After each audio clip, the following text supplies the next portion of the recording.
राज्य उत्तराखंड में वर्तमान समय में महिला अपराध के मामले बढ़ते ही जा रहे हैं। आए दिन प्रदेश में महिलाओं के साथ खौफनाक मंजरों की घटनाएं सामने आती रहती है। सरकार द्वारा कई कदम बढ़ाने के बाद भी ये घटनाएं रुकने का नाम नहीं ले रही है। ध्यान रहे, मेरे द्वारा कई कदम बोला गया है। इसका अर्थ ये नहीं है कि सरकार बहुत ज़्यादा इन पर ध्यान दे रही है।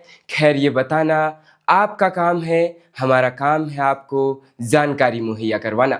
नमस्कार, मैं हूं पीयूष उप्रेती, हाजिर हूं राज्य उत्तराखंड की दिन भर की मुख्य खबरों से जुड़े कार्यक्रम उत्तराखंड 24 के साथ। अल्मोड़ा जनपद में डेंगू का एक संदिग्ध मरीज सामने आया है, जिसे हरगोविंद पंत जिला अस्पताल में भर्ती किया गया है। एक निजी लैब में जांच के बाद युवक का कार टेस्ट पॉजिटिव आया है, जिसके उपचार के लिए वह जिला अस्पताल पहुंचा। चिकित्सक ने उसकी रिपोर्ट देख उसे अस्पताल में भर्ती किया है। चिकित्सक के अनुसार एलाइजा टेस्ट के बाद ही इसकी पुष्टि हो सकेगी कि युवक डेंगू से संक्रमित है या नहीं है। प्रदेशवासियों को अभी बारिश से राहत मिलने के कोई आसार नजर नहीं आ रहे हैं। मौसम विभाग ने एक बार फिर से प्रदेश के कई जनपदों में भारी बारिश का येलो अलर्ट जारी किया है। आज सोमवार 5 अगस्त को भी राजधानी देहरादून में दोपहर बाद से ही जमकर बारिश हो रही है। मौसम विभाग ने देहरादून और बागेश्वर जनपद में भारी बारिश का येलो अलर्ट जारी किया है।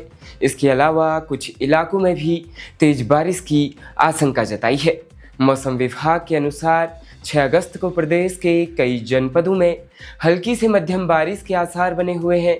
प्रदेश में अगले एक हफ्ते तक बारिश को लेकर इसी तरह की स्थिति बनी रहेगी, यानी इस हफ्ते उत्तराखंड को बारिश से कोई खास राहत नहीं मिलेगी।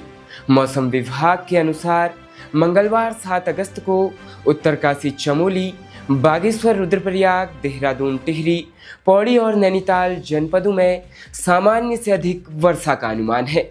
मौसम विभाग के निदेशक विक्रम सिंह के अनुसार पहाड़ों में हो रही बरसात की वजह से सॉइल की वाटर होल्डिंग कैपेसिटी सैचुरेशन पर पहुंच गई है। इसलिए आने वाले समय में पर्वतीय जनपदों में बरसात से भूस्खलन या फ्लैश फ्लड की घटनाएं बढ़ सकती है।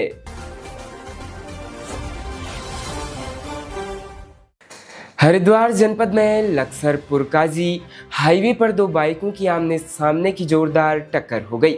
इस दौरान एक अन्य बाइक भी उनकी चपेट में आ गई। हादसे में बच्ची समेत 5 लोगों की जान चली गई। चपेट में आई तीसरी बाइक पर सवार व्यक्ति को भी चोटें आई है। शव को पोस्टमार्टम के लिए भेजा गया। पुलिस के मुताबिक बीती रात उत्तर प्रदेश के मुजफ्फरनगर जनपद निवासी जीसान अपनी पत्नी सबनूर के साथ स्प्लेंडर बाइक से लक्सर की ओर मुजफ्फरनगर जा रहा था। उसकी बाइक पर उसके रिश्तेदार की 2 बेटियां अलीना और इसल भी बैठी थी। उनके साथ दूसरे वाहनों पर अन्य रिश्तेदार भी चल रहे थे।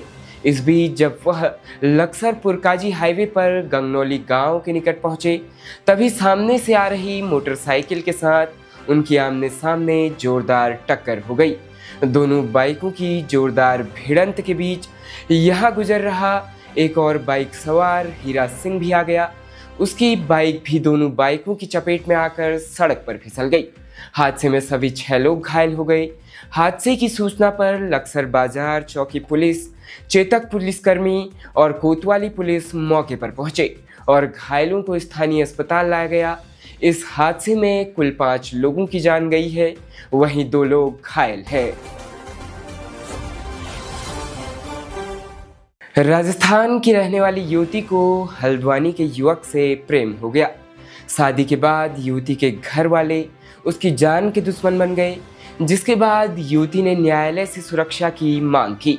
न्यायालय से इजाज़त मिली तो हल्द्वानी में रहने वाले प्रेमी से शादी कर ली, लेकिन लड़की के घर वालों ने पीछा नहीं छोड़ा। न्यायालय से सुरक्षा मिलने के आदेश के बावजूद लड़की वाले रिसेप्शन पार्टी में पहुंच गए। इस दौरान मंच पर चढ़कर दूल्हा दुल्हन से मारपीट की और तोड़फोड़ कर दी। पीड़ित ने मुखानी पुलिस को तहरीर भी सौंपी, लेकिन पुलिस ने कार्रवाई नहीं की। अब न्यायालय के आदेश पर पुलिस ने मुकदमा दर्ज कर जांच शुरू कर दी है।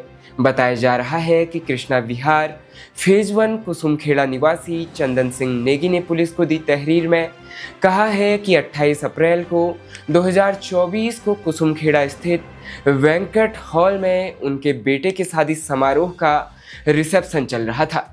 इसी बीच नसीराबाद अजमेर राजस्थान निवासी हेम पुष्पा पत्नी राज मेहरा उर्फ बाबू देवेश मेहता पुत्र राज मेहरा हेमंत सिंह रौतेला और उनकी पत्नी माही रौतेला रिसेप्शन में पहुंच गए, जहां उनके द्वारा मंच पर चढ़कर दुल्हा दुल्हन से मारपीट की गई और तोड़फोड़ भी की गई। मुखाना थानाध्यक्ष पंकज जोशी ने बताया कि न्यायालय के आदेश पर आरोपियों के खिलाफ मुकदमा दर्ज कर जांच शुरू कर दी गई है। जांच के बाद अग्रिम कार्रवाई की जाएगी। देश की राजधानी देहरादून के थाना डालनवाला क्षेत्र अंतर्गत एक महिला को साइबर ठगों ने कुरियर अवैध बताकर ठग लिया। वीडियो कॉल पर जोड़ने के बाद 30 घंटे तक महिला से डिजिटल अरेस्ट कर पूछताछ की गई। फोनकर्ता ने कहा कि उनके दस्तावेज क्राइम ब्रांच भेजे जा रहे हैं। इस पर महिला इतनी लंबी पूछताछ से परेशान हो गई। कुछ देर बाद महिला के पास वीडियो कॉल आया और वीडियो कॉल पर मौजूद व्यक्ति ने कहा कि उन्हें बचाने के लिए सबूत इकट्ठे किए जा रहे हैं, लेकिन इसके लिए उसने एक शर्त रखी। महिला से कहा कि उसको 10,50,000 रुपये देने होंगे। महिला डर गई और रुपए देने के लिए तैयार हो गई। जैसे तैसे महिला ने रकम इकट्ठा कर उस व्यक्ति के बताए खाते में बैंक जाकर जमा कर दी। थाना डालनवाला प्रभारी मनोज नैनवाल ने बताया कि पीड़ित महिला की शिकायत के आधार पर अज्ञात आरोपी के खिलाफ मुकदमा दर्ज किया गया है। महिला ने कुछ दिन पहले कोई कुरियर किया था, इसका डाटा ठगों ने चोरी कर लिया था। महिला द्वारा जिन खातों में रुपए जमा किए गए वह खाते चंद इंटरनेशनल जीटी रोड कानपुर के नाम पर है। साथ ही मोबाइल नंबरों के आधार पर आरोपियों की तलाश की जा रही है। उत्तराखंड 24 कार्यक्रम का ये अंक यहीं पर समाप्त होता है। अगर आप चैनल पर नए हैं तो चैनल को सब्सक्राइब, फेसबुक पर पेज को लाइक जरूर करें। धन्यवाद।